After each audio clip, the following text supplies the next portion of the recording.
Good afternoon, everybody. Welcome to the Preccelerator workshop. Today we have Adriana Torresan, who is an expert in sales and marketing, and really today talking about customer discovery and the importance of that on your journey. My name is Len Lonzi. I'm the managing director of the Preccelerator program. We are a bricks and mortar focused accelerator located in Santa Monica, California. I know we have some people from the East Coast here today and from other parts of the country, so welcome. If you're interested in what we do here at the Preccelerator, we work with very early stage pre-revenue technology startups. And if that sounds like that's a place where you need to be, please feel free to reach out to me and we'll have a discussion. And if it looks like it's a good fit, I'll have you apply to our program. That's enough of the commercialization of today's program. Without further ado, I'd like to introduce Adriana. Adriana, why don't you take it over? It's a pleasure for me to be here today. I will start by sharing my screen. As Len had mentioned, I will be having some pause through the presentation to allow time for questions, and then we'll have a Q&A at the end as well. Please participate. Feel free to ask any questions. Before I get started, I would like to share a brief story. A couple of years ago, I was invited to run customer research, more specifically usability tests for a very special group of people. For that, I started by preparing the room. It was in-house at a company I used to work with. We were designing games, educational games. So I wanted to make sure my participants, my users, would feel comfortable when they come to participate in my research. I prepared some prototypes with the game designers. Those would be the ones that my participants would be interacting with. I wrote scripts, which is the tasks that we ask people to accomplish during a usability test. And I worked with a company to hire those participants. It was a very special group of people, and the whole recruiting and hiring portion of research sometimes can be very challenging, mainly when you plan to do on a weekly basis, as we were just starting that research department at the company. So the day came and was one of the most interesting experiences I had in my professional life doing research, because I was talking with 4 and 5 year old kids. They were math educational games for preschoolers. And the interesting portion about interviewing kids is that they don't have any filters. They tell you whatever comes to their mind, right? Even the ones that were a little shy, they would have their parents next to them, and they would tell the parents, and then the parents would give us feedback. So it was a fantastic experience. So one thing is running research with kids. A completely different game is running research with adults. We adults, for the most part, we are nice people. We don't want to hurt anyone's feelings. So we have a tendency not to speak clearly or be direct and straight to the point as the kids. So one of the most important things that you want to pay attention on doing customer research is confirmation bias. You want to make sure you are asking the right questions and listening well. After all, we are building products not for us, we're building product for them, for our users, right? So just a short introduction, and I will get into many more details about everything I have shared in this story so far. And to illustrate the importance of customer discovery and research and development, I want to give an example of Amazon. Amazon, as many different of the big tech companies out there, they have customer obsession as one of their principles. And it says leaders start with the customers and work backwards, right? They focus on what their customer needs, their pain points, their challenges, their dreams are, and then they plan and try to find solutions for those needs. They work vigorously to learn and keep customers' trust, customer support, and all those surveys that we see across Amazon. Although leaders pay attention to competitors, they obsess over customers. So that's how Amazon sees, and it's a great example to follow as you guys are starting this in the journey of building and your own startups and growing. Another company that talks about customer obsession and empathy is Apple. The third partner at Apple and also an investor when he joined in 1977. If you guys could mute yourselves, I would appreciate that. He brought up this idea that you need to have an intimate connection with your customers. And one of the marketing philosophies that he identified was empathy. We will truly understand their needs better than any other company. So my name is Adriana Torresan. I have over 25 years of experience creating digital products. I had a startup myself a couple of years ago here in Los Angeles in the government space. I am also a product manager. We do product strategy and we help any digital product or physical product come to life and grow and reach product market fit and all those. I have a background in UI and UX design and research. I have worked with both startups and corporate settings, agencies. I've been on both sides of the table, so I have a lot of experience with innovation and exploring solutions for digital products. I am Brazilian born. That's the reason for my strong accent, even though I've been here for a while.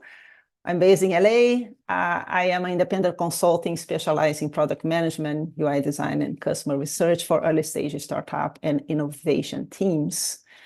So feel free to connect on LinkedIn, scan the QR code.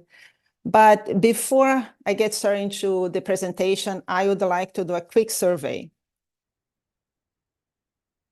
And I don't know how I'll be able to see this, but the question is, how many of you have done customer interview, any type of customer interview in the past year?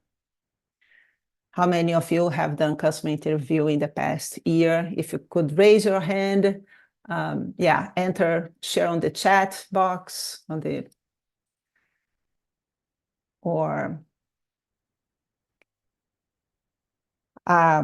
granted that not everyone here is a founder, but I'm just curious how many of you guys have done any sort of customer research, talk with customers to understand better their pain points, run some usability tests.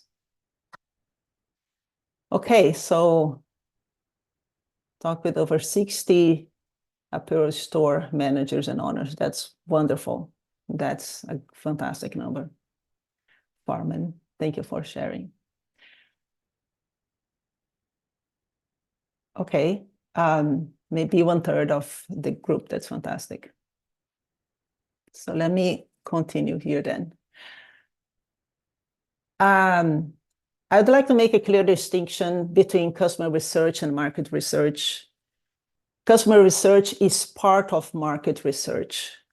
And market research, it's about understanding your market size, right? Your total addressable market, your serviceable addressable market, so on and so forth. Oh, fantastic. Thank you, Ben, for the poll that I saw, the quiz. Competitive analysis is about understanding your competitors' strengths and weaknesses so you can better position yourself strategically in the market. Market trends, right?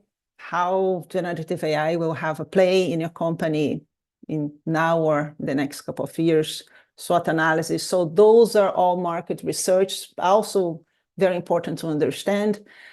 But customer research is part of it. Customer research is usually run by UX researchers, UX designers, product managers, marketing also. They do some customer research depending on the company. Okay. This is an interesting story I would like to share. A couple of years ago, there was a company here in Los Angeles called Quibi. It was a company, they were doing short content streaming services.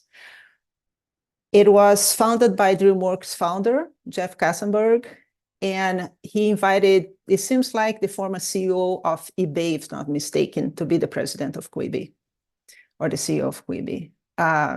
Their hypotheses were that people want 10-minute videos to fill in the gaps of their daily life routines. If they hire Hollywood stars to be part of the content, it would attract subscribers. And if they heavily invest in marketing, they would build momentum. What ended up happening with Quibi was they grew really fast. They launched the product in the market, and 6 months after the launch, they closed their doors. And it was a loss of a total of $1.7 billion, right, Len? That's what we saw. I thought it was 2 billion, but it was $1.7 billion. So this is a fantastic story to illustrate that while money is extremely important because you need to have a team to build the product, connections is also extremely important. That's how you get in contact with, partners, investors, and make your brand grow. If you don't have a product that people have a need in their lives, it brings value to people, and they will love using, nothing else matters. And one of the ways to make that happen is through having a deep understanding of your user, their needs and challenges, and how you can bring value to them through your product. So when should we be using customer research? It's an ongoing process. It's an ongoing task. You start doing from the moment you have an idea to your exit or IPO moment. It's ever evolving. You never stop talking with your customer. What changes is the methodology throughout that process, right? And that's what I will be talking more about today. After we launch, the average recommendation is that you talk with your customer at least once a week.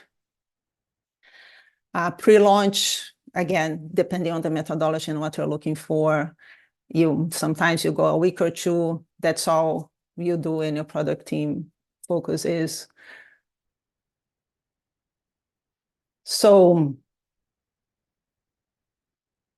before I get started on the different methodologies, do you guys have any questions so far?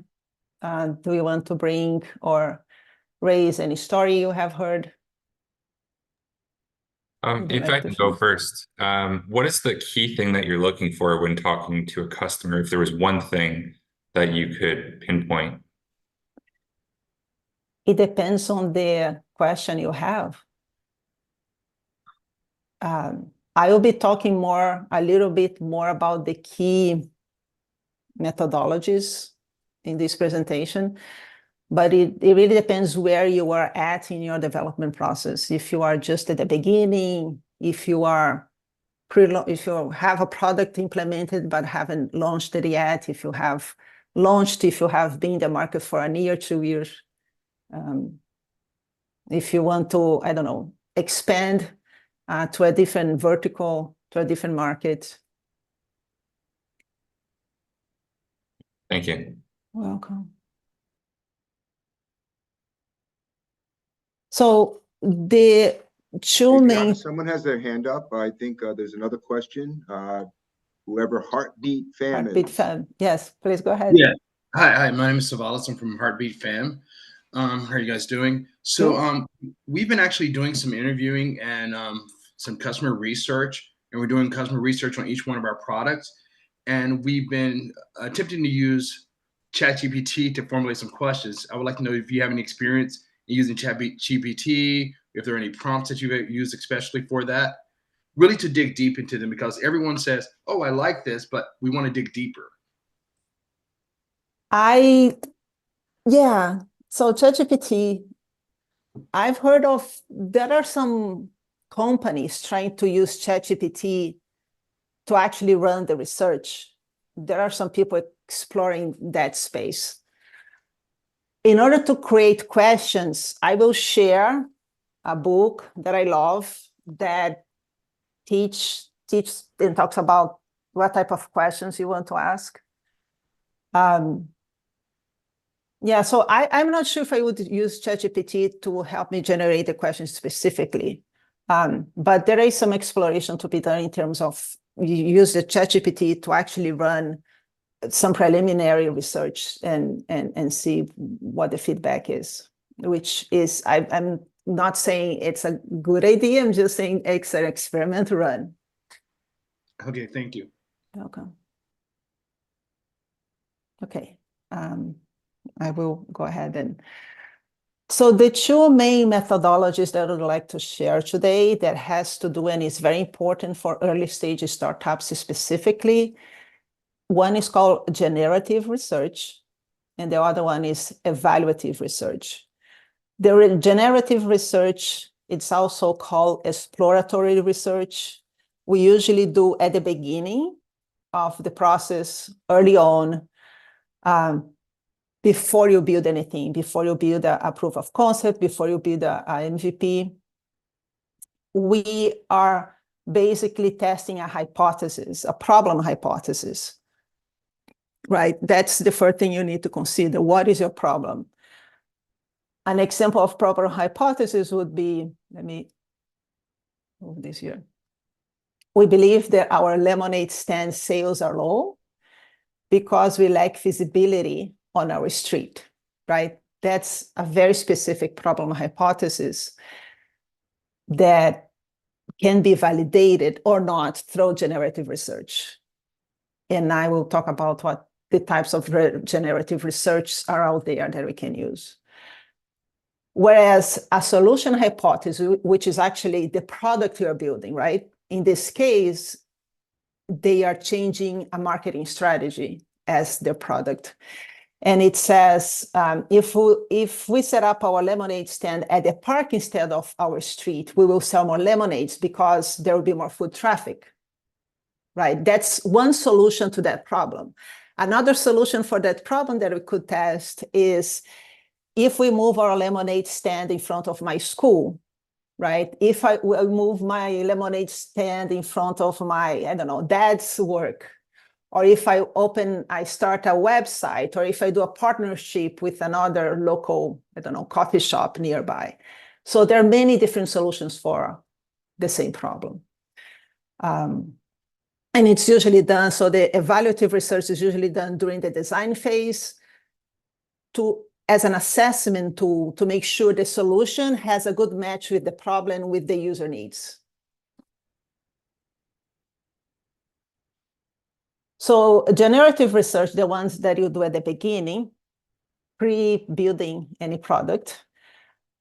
The most popular ones is customer development interviews, which was a term coined by Steve Blank, which inspired Eric Ries to write the Lean Startup book. Steve Blank has a famous phrase that says, get out of the building to test your idea. So in this presentation, I want to talk a little bit more of what you should do when you get out of the building for customers to understand, to validate those ideas. Ethnographic research, it's observation. You go to your users, your customers' environment and observe them throughout their day, how they go about solving the problem, your problem hypothesis. If you have a B2B, you need to go to your customer's office. It can be challenging, but that's the ideal. That's truly when you get into their daily lives and minds, and you understand their problems.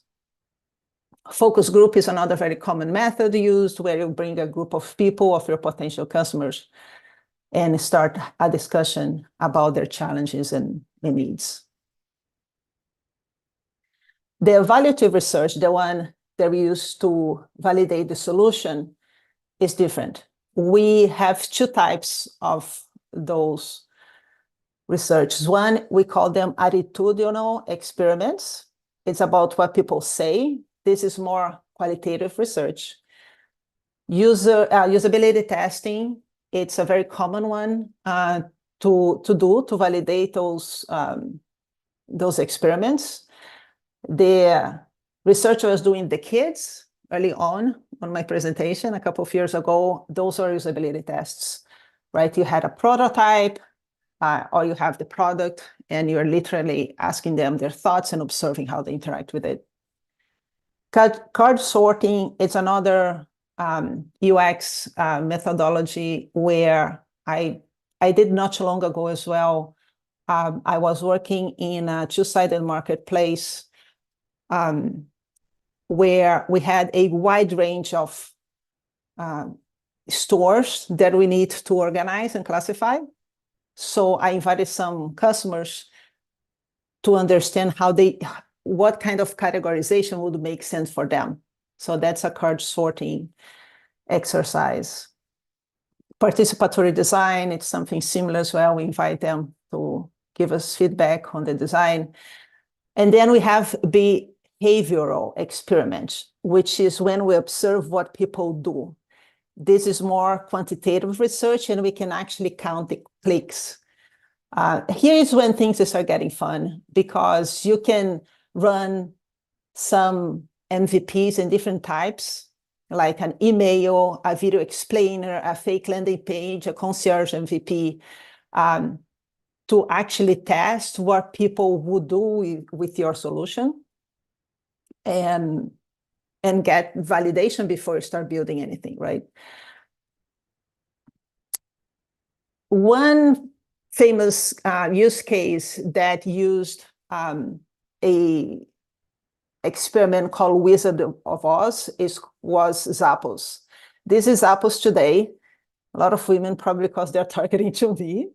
But this was Zappos when they got started, I think probably 15, 20 years ago.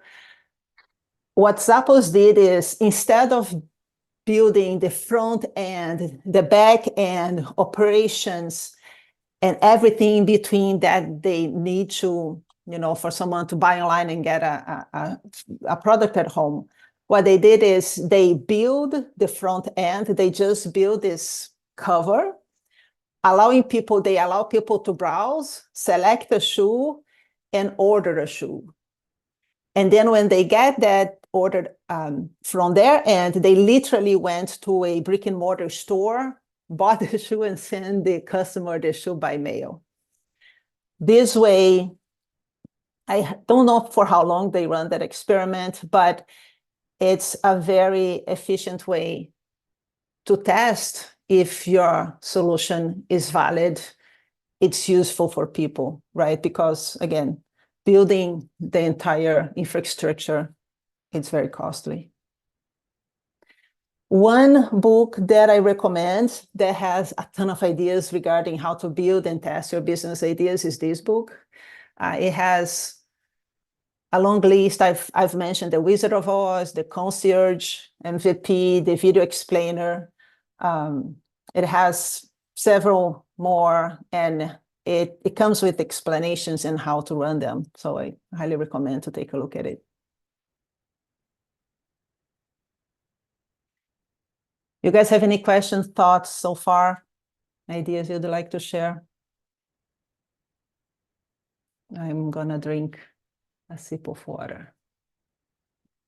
I might be asking this prematurely, but I'm curious, In the interviews that I've done so far, I've been instructed not to ask specifically about my product idea. I'm asking more questions about how they're currently solving the problem that I'm exploring. I'm curious, and again, this might be premature, but how you go about scripting that and avoiding actually sharing your idea.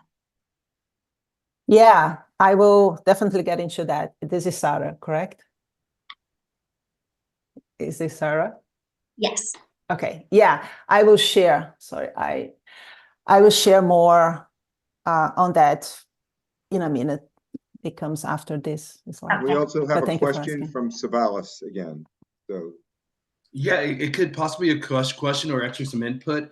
I've been also using Hotjar and Clarity. And so like, is there a benefit of having the customer going onto the app, not guiding them versus like guiding them through it? I mean, have you found that you get a truer response? If you're running, Are you familiar with Hotjar and Clarity? I'm not familiar with Clarity, but I'm familiar with user testing, and there are a lot of different tools out there that allows you to run unmoderated tests. Right. This is where you actually click on, you can see them actually clicking, and then they actually have heat maps too. Sure. Yeah. No, it's definitely valid as long as the tool is guiding them through the questions you need answer. Okay. Yeah, Okay. absolutely. But again, that is when you are testing your solution. That's when you're testing the product you had designed already. Yes. Right. Okay. Yeah. And I find that, yeah, I find that one problem is that being an engineer, I can build something out, but building instructions into the whole process is very challenging. Yeah, that's why we have UX researchers. And I'll be sharing a book that can help you guide the questions to ask as well. It's a book that has been out there. I will talk about it soon. Okay, thank you. Welcome. Okay, then. So let's then talk about customer development interviews. They are, again, validating your problem hypothesis, and they are just a conversation like you see those two ladies doing here. You sit down with your potential customer or your existing customer in case you're, considering a new product or something new into your product line, and you have a conversation exploring their challenges, their needs. Hold on, let me find my mouse. Okay. So you want to start by preparing the questions. The book I'm going to share, which is the Mom Test book, it starts with a little story that says, you never want to come to your mom and ask her, Mom, what do you think of my idea? She'll most likely lie to you because she loves you. She'll say, yes, this is a fantastic idea. I will even invest some money on your idea, right? So it's a confirmation bias again. You need to be very careful crafting those questions ahead of time and using the same set of questions throughout your interviews. If you plan to interview 10, 20, 30, 50, try to use more or less the same structure. And you want to start by asking broad questions and then narrow down. So you start by asking, what are the 3 big problems you have in this area, whatever area you are exploring? If you are creating, I don't know, solutions for libraries, creating, right, whatever industry or space you are working. I have had the experience of when I asked clients, customers, what are your problems? I have had people saying, I don't have any problem. I was like, really? So then you can flip the question and say, what do you plan to focus in the next year or so? And it was a B2B product, it was for my startup actually. And it was clear they had problems. So when I changed the question to what are you focusing right now, or your plan? What's your plan to focus in the next couple of years? They change, and then they start talking about it. You also can ask, how have you solved this problem before?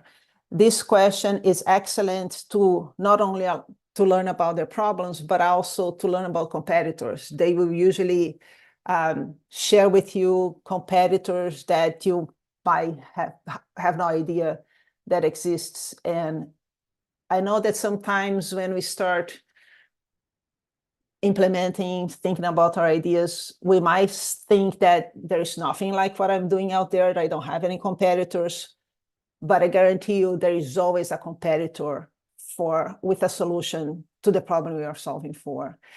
A spreadsheet can be a competitor. We classify competitors. There's direct competitors and indirect competitors. So it's great. So asking that question. Another question or prompt that you can give customers during those interviews is, tell me more, and let them tell you stories. That's the main thing you want to get from them, stories. And then towards the end, you can ask them, look, this is the problem we are considering to solve. Where would you place this in your list, right, of priorities in your life? That might help you consider if what you are building is a painkiller or a vitamin, right? Which is another funny phrase that people like to use to exemplify how important their pain point is, how deep their pain is with the problem they're trying to solve. The way you want to find people to participate in your survey research, if it's pre-launch, it's okay to talk with family and friends, as long as you are inviting people that is part of your target audience. And not everyone is your customer. That's another mistake that I see happening from time to time. It's very important to select and identify your customer segment early on, because those will be your early adopters as well. And as you launch into the market, they will help you to spread the word and, help with your product to go viral. That's what we want to happen. Tap into your social media, your affinity groups, your startup community, church, parents group, right? Tap into your community in general to find people to participate in your research. If you have launched the product in the market already, and if it's a B2B, you can use customer support to help invite existing customers to continue doing and talking with you to, right, continue iterating and improving and growing the product to reach product market fit. It's always good to offer some sort of incentive, a $20, $30, $50 Amazon gift card, something like that. If it's family and friends, my experience has been that they usually don't want anything from you. They just want to help you. But if it's not family and friends, it's usually good to give a short incentive. If you have a B2B, the suggested number of people that you want to interview it's at least 25. 25 is the minimum. And if it's a B2C, at least 50. I believe Steve Blake's book, he suggests double of that number. But from my own experience, I believe when you reach those numbers, you start seeing a lot of similarities and you start seeing a pattern. But those numbers are specifically for when you are doing customer development, right? Just asking those questions and at the beginning of the development, before development. And when you're running those interviews, if you can have a note taker, if you are the moderator, the interviewer, it's very helpful to have someone else taking the notes, because it's challenging to talk and make notes at the same time, unless you're a great note taker. If you can record at least the audio, it's very helpful so you can review later. And then observe, and then at the end, you need to observe what patterns have emerged, what did you learn? And you can, customer development interviews can really happen everywhere. It can be informal as well. Last year I was doing some customer development for a generative AI educational product. I was literally at Trader Joe's paying for my grocery, and then the cashier and the lady, doing the bags for me, they're talking about college admissions, which had to do with the research I was doing. So then I started interviewing one of the girls who was just going to college and had just gone through the experience of the problem I was solving for. So I asked her a couple of questions, and it was great. So you can take that type of interview in that route as well, making formal as long as you remember the questions you need to ask, right? So this is the book I made reference to. It's very short. You read in an afternoon, and it has the questions, the good and the bad kind of conversations that can go when you're doing that type of research. I highly recommend for the person who asked me what questions to ask. So again, this is when you're doing exploratory research. You're trying to understand if people have the pain points and challenges and problem you want to solve for. Okay, I want to give you guys a choice. Would you like to share some of your experience running customer development interviews? Or we could do a little mock interview, and one of you guys can volunteer, and I can run some of those questions for a product of, imaginary product that I have in my mind, and we can do that as well. So what should we do, Len? You're muted. I can put a quick poll up. Oh, that'd be awesome. And we'll just hang on.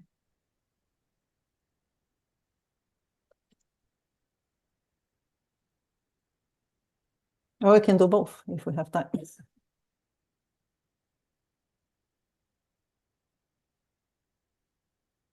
I think if we were in person and really had more time, having you guys, okay, so the poll is up. Practicing how to ask those questions, it's very helpful.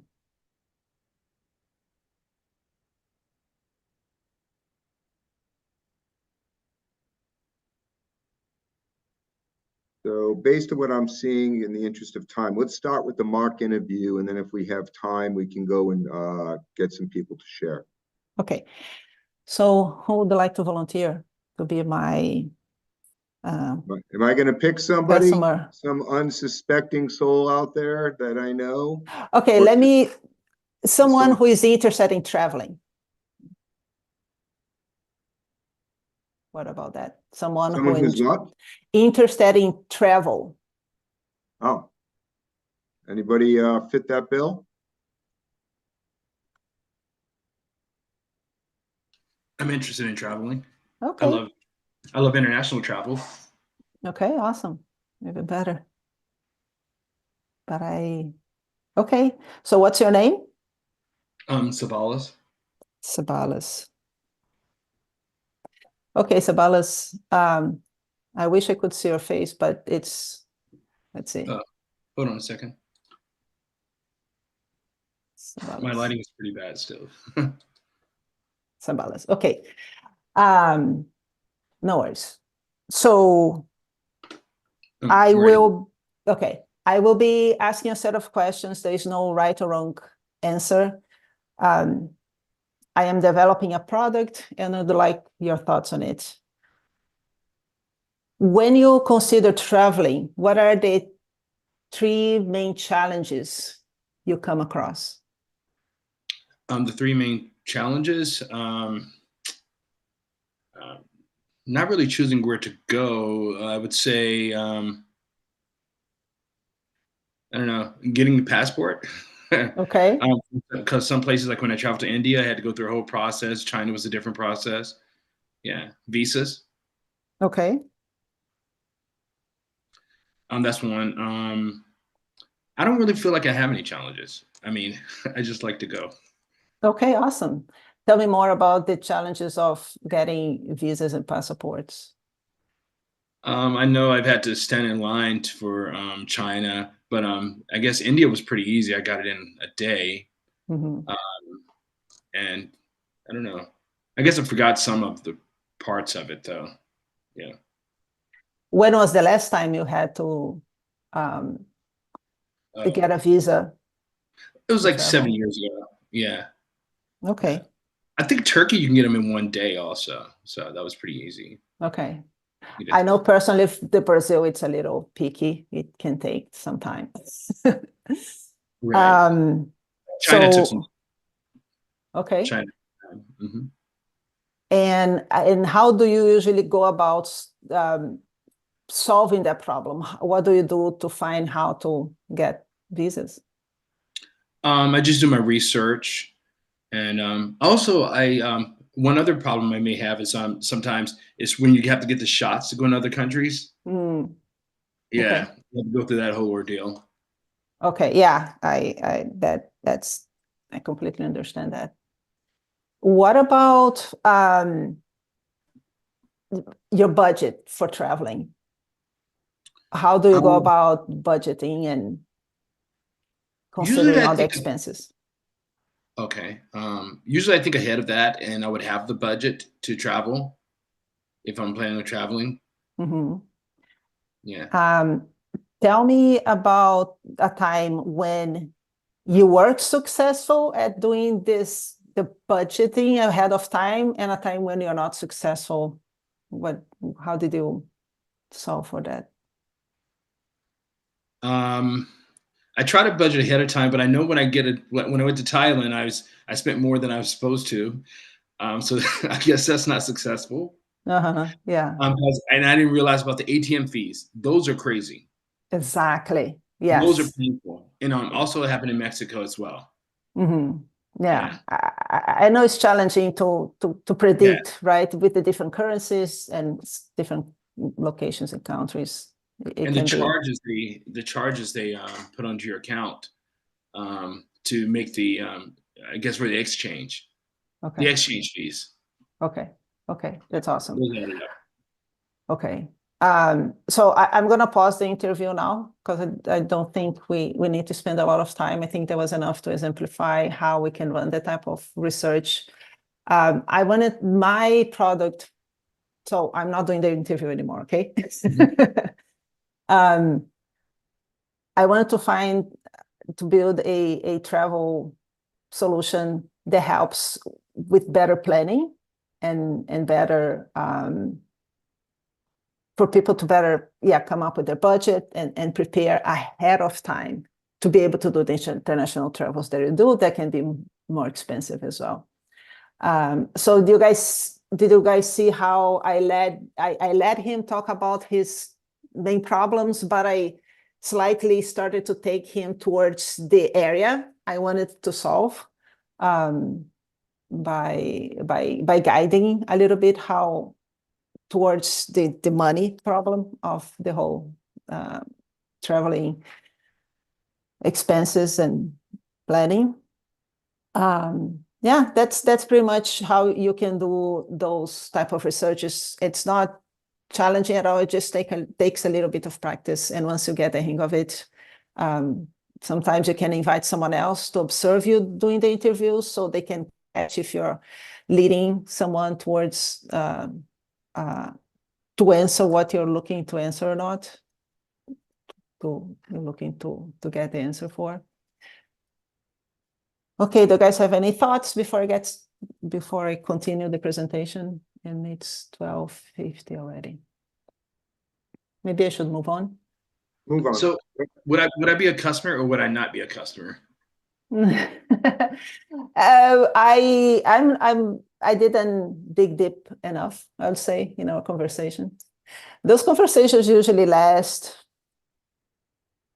20, 30 minutes minimum to really have a good understanding of where the person is at, how they solve the problem, and that kind of stuff. Yeah, it's not presented in a way of 20 questions. It's more of a conversation that you're having with these folks when you're doing these interviews, I would imagine. And that Yes. way it doesn't come up and really you're not hiring people out to do these conversations. You as the founder or the person that's really building wants to get this information firsthand. So you don't want to delegate that function.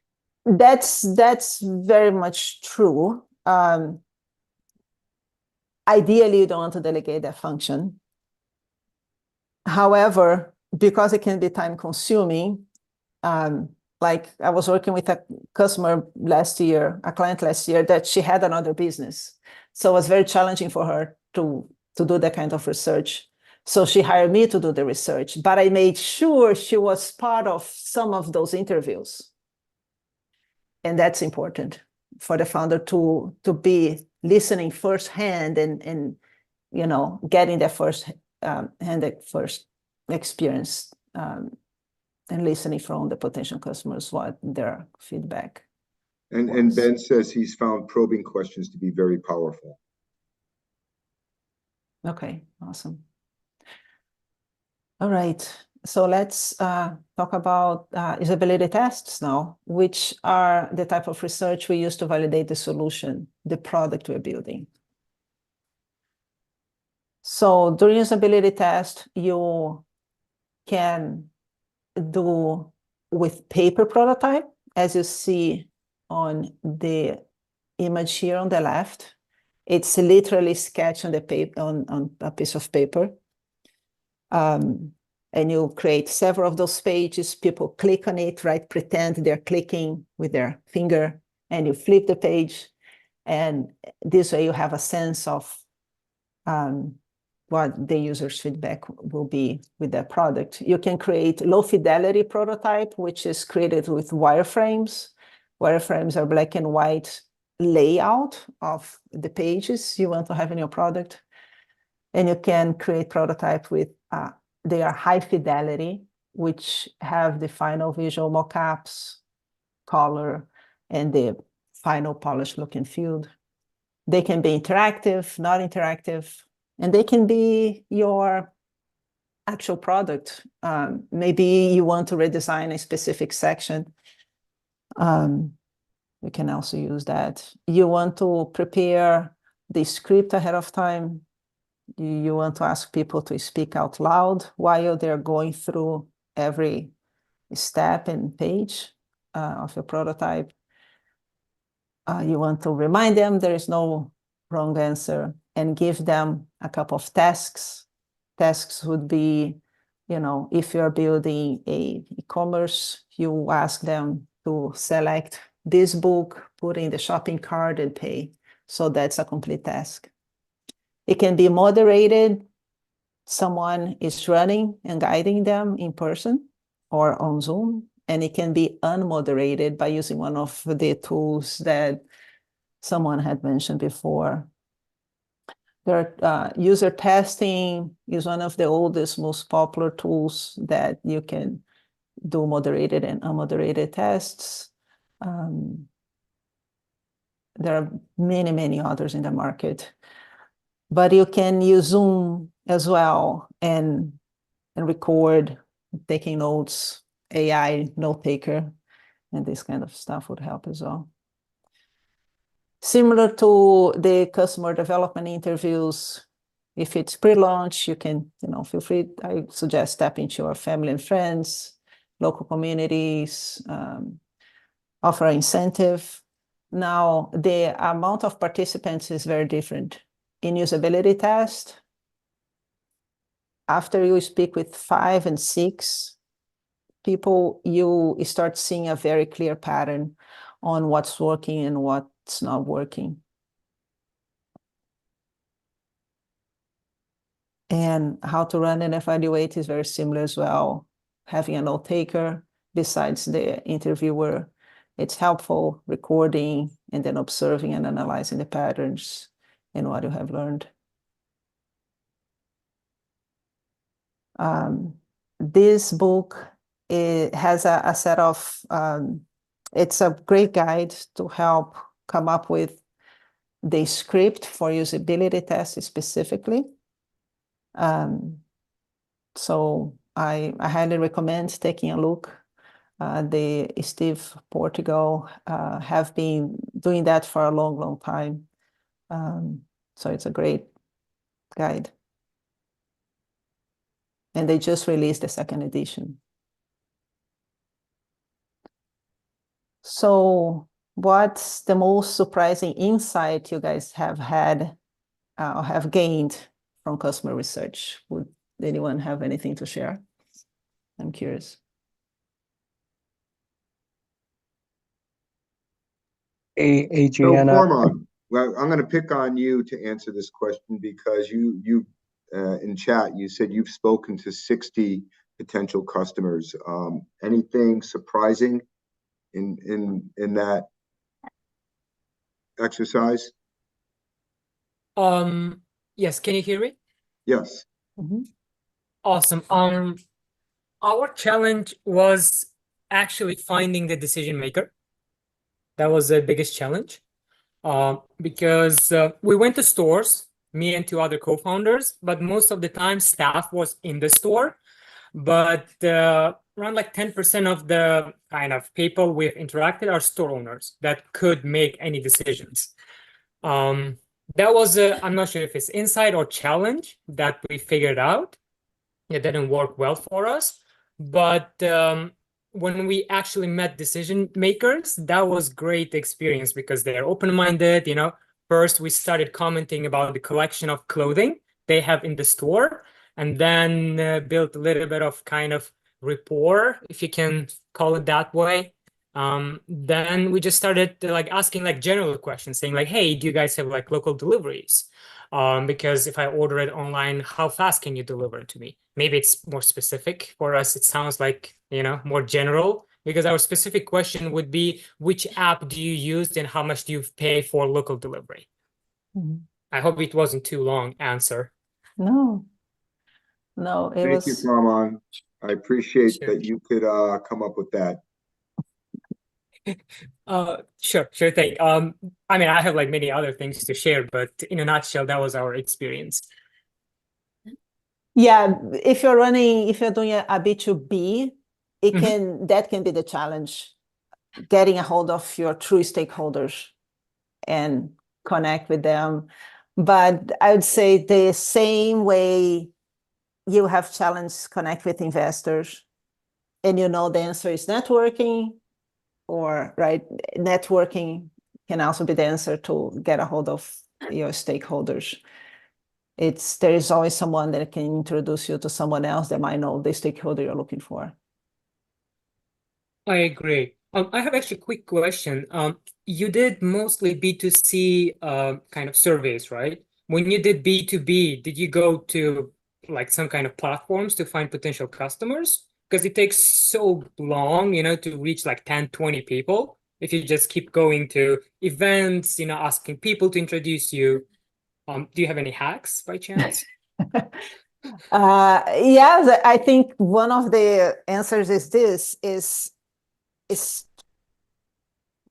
connecting with people that your neighbor, who Okay. knows, right? Your local, I don't know, grocery store friend, I don't know, you connect with everyone, and without any shame or, with pride, ask people if they know anyone in that specific field to introduce you to.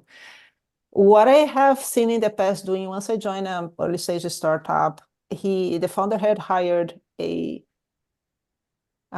researcher that had connections in that industry we were going to already. Okay. So that helped a lot because the person already had connections in that industry. So if you can find someone like that, that would be helpful. because, understand. yeah, it comes with the introductions. The person end up doing some of the research, and it had the right connections. It was, someone specialized in a specific industry. Not the result of research, I don't know if it was a good one, but because, as Len had said, the founder wants to be part of that kind of research, which was not the case. And then when the founder is not part of their research, or at least join a couple of them, it's hard to digest if the validation, if there is no validation, right? If the research brings a negative result. Agree. Yeah, but I mean, luckily in our case, we got a lot of positive responses, even though 10% was like 6 to 7 owners. So, and Yeah. the rest of the time we got the email address or phone number of the decision maker. That's how we reached out to decision makers after Right. kind of coming back to office here. And the other reason why you want to make sure you're part of the research, if you're early stage doing B2B, is the fact that once you have those contacts, once you approach them just asking for feedback, they will become your clients, right? You can, in a few months, go back and say, look, we have, moved forward a little bit more in our product. I would like to share more. Would you like to sign, a sign, what is it called? The letter of agreement, kind of. An LOI. Yeah, LOIs, exactly. Uh-huh. I agree, because this happened like 3 months ago, even before we built our software. And in 2 days, we'll launch second version, by fixing bugs and all those boring stuff I don't want to talk about. But after that, we're planning to follow up with emails, in case no response, and most probably we'll go to Santa Monica, Abbot Kinney, all those small towns with a lot of clothing stores, and try to reach at least staff or owners. If not, then we need to be more, thinking out of box. But that's the kind of plan for now. Right. And LOI stands for letter of intention. Yes. Ben has a comment he'd like to make, and instead of me reading it, Ben, why don't you come up and make your comment, because I think that's really important. Sure. Can you hear me okay? Yes, sir. Yeah, so, and great presentation, by the way. This was super helpful. I've done customer discovery, and I think we haven't developed a product yet. We're still in the design and prototyping space, but I think one of the things we found most valuable is having different perspectives from different areas of the world. For example, we've done interviews with folks between like 5 different countries, and most of these people are folks that we know, but they come from different backgrounds, speak different languages, and have different perspectives of what information we were trying to glean from the interviews. So I think just having that wide perspective really helped us really have a colorful set of data to be comfortable moving forward with, to validate that we do have a problem we're solving for, and that's, for us, I think that was a really, really important thing. Thanks, Ben. Thank you for sharing, Ben. Yes, congratulations for finding a problem that can be solved across nations. That's wonderful. I believe that, yes, different backgrounds and cultures can bring some extra, color and insights into a product, as long as you are targeting and making sure you're still talking with the same target group, right? I think that it's important as well to highlight that part. Yeah, that's a good point. All right. Okay, so back to my presentation. All right, so to finish it up, I want to touch on the importance of your intuition versus research. I think intuition is a topic that comes up early on because it's important for early stage startups. Intuition, right? That voice that you don't know where it comes from, that gut feeling, that certainty you have that you must go in that direction. That's your intuition, and that's wonderful. And you need to listen to it. And I highly encourage everyone to fine tune and develop practices to continue listening to intuition, right? Many people meditate, do yoga, walks on nature, listen to music, go to church, whatever you do. Many times that's what you need to have that insight and create that unique solution, innovate, set your product vision, and fill in the gaps of data, right? Early on, we don't have data. We might have some market research with some data out there, but we don't have data on that specific problem and solution and customer, right, that we are solving for. So listening to intuition it's important. But there is a moment that you also need to use science, which is the research. And we use science to validate your ideas and your hypotheses to make sure, right, the solution is right, is meeting the user needs, and etc. So to summarize, the 3 key points of this presentation is be customer obsessed, never stop talking to your customers ever. It's important to understand not only their challenges and pain points and needs, but as they evolve and trends happen in the market, how that is changing. And we need to adapt our solutions to that many times as well.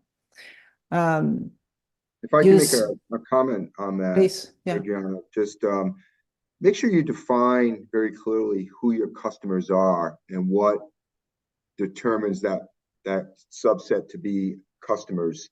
I was talking to a founder last week, and they were talking about their end user of the software that they were building, but the end user wasn't the customer. The customer was the person buying the software that would then the end user would use.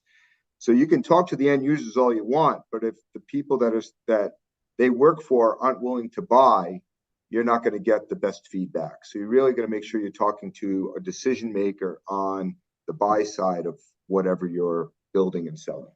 Mm-hmm. Yeah, it's a difference between your customer and your consumer, right? Some companies use that terminology to differentiate them as well. Use generative research, exploratory research to validate your problem hypothesis. Use the evaluative research to validate your solution hypothesis, the products you're building. I'd love to hear back from you guys. What are your thoughts on this research, on this presentation? I have the feeling I've made a lot of mistakes. I haven't presented this in a while, so I think I am a little bit nervous. I had prepared a customer research guide. It's a 1-page that has, a summary of all I had shared here today in terms of the methodologies. Please scan this QR code and answer a 1-minute survey with a few questions, and then you will be redirected to the PDF with the guide. And as Len had mentioned, we will be sharing this again afterwards by email. So thank you so much, and I think it's time for more Q&A. Well, thank you very much, Adriana. Super presentation. I'm looking at the comments. Everybody is giving you lots of praise. I think we don't talk about this subject enough. And so to those of you who participated and listened, thank you very much. Does anybody have any last minute questions or comments they'd like to make before we call it a day? All right, I'm not seeing anybody raise their hand. So thank you again for your time this afternoon. Adriana, thank you. Thank you so much, everyone. Thank you. Thank you. It's nice meeting you all. Thank you. Much.